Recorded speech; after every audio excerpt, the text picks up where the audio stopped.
Okay students, अब आपके सामने अगला गवर्नर जनरल लॉर्ड मिंटो आ चुका है, जिनका कार्यकाल आप देख पा रहे होंगे 1807 से 13 के बीच है ना। अब मिंटो का क्या क्या कार्य है। मिंटो देखो यार, बड़ा स्मार्ट पर्सनालिटी था लॉर्ड मिंटो का। और यहां पर आप देखो कि लॉर्ड मिंटो ने चार्ल्स मेटकॉफ को रंजीत सिंह के साथ संधि के लिए भेजा था, है ना। रंजीत सिंह के साथ संधि के लिए भेजा था, चार्ल्स मेटकॉफ ने भेजा था, है ना। और ये संधि हुई थी, अमृतसर की संधि। रंजीत सिंह के साथ अमृतसर की संधि 1809 में हुई, ध्यान रखेंगे। अमृतसर की संधि कब हुई? तो 1809 में हुई, रंजीत सिंह के साथ हुई थी। बट इस संधि पर जो साइन करेंगे, कौन करेंगे? लॉर्ड मिंटो और रंजीत सिंह? नहीं, एक तरफ रंजीत सिंह साइन करेंगे और दूसरी तरफ मेटकॉफ साइन करेगा। इस संधि पर मेटकॉफ और रंजीत सिंह का सिग्नेचर था, अमृतसर की संधि। ओके, नेक्स्ट अब आप देखो, यहां पर हम लोग देख पा रहे हैं, नेक्स्ट है 1813 का चार्टर एक्ट, इसी के काल में पारित हुआ था। 1813 का चार्टर एक्ट है ना, 1813 का चार्टर एक्ट लाया गया था। मैं आपको बता दूं कि चार्टर एक्ट ब्रिटिश पार्लियामेंट के द्वारा लाया जाता था। और इस चार्टर एक्ट में 1813 का जो चार्टर एक्ट था, उसमें 2-3 बातें बड़ी महत्वपूर्ण है ना। पहला चीज तो जानो कि चार्टर एक्ट की आयु कितनी होती थी। चार्टर एक्ट की आयु ना 20 साल होती थी, 20 बरस होती थी। और ये 1813 का charter act cava charter act था?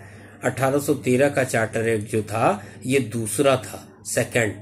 पहला चार्टर एक्ट था आपको 1793 का, 1793, ठीक है। पहला चार्टर एक्ट था, ये फर्स्ट है, ये सेकंड है, ये दूसरा चार्टर एक्ट है ना।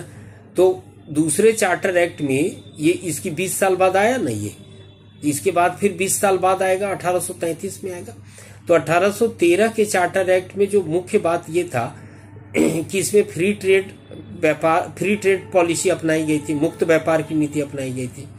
लेकिन ब्रिटिश ईस्ट इंडिया कंपनी का 2 चीजों पर एकाधिकार इसमें बना रहा था, है ना। 2 चीजों का एकाधिकार इसमें था। वो क्या था? 2 चीजों का एकाधिकार, पहला चाय के व्यापार पर और दूसरा चाइना के साथ व्यापार पर इसका एकाधिकार रहा था, है ना। 1813।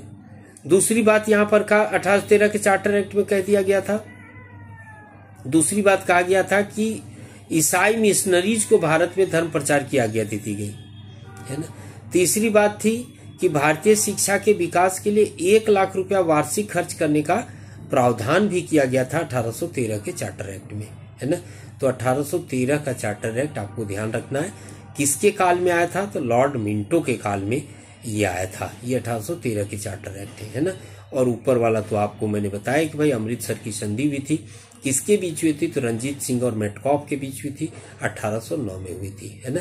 इसके अलावा नेक्स्ट क्वेश्चन, नेक्स्ट जो इन्फॉर्मेशन है इनमें क्या है, जॉन मेलकम को इन्होंने फारस के शाह के साथ संधि के लिए भेजा था, जॉन मेलकम को, है ना।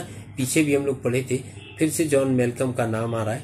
और जॉन मेलकम को इन्होंने फारस के शाह के साथ संधि के लिए भेजी थी, ये आप ध्यान रखेंगे।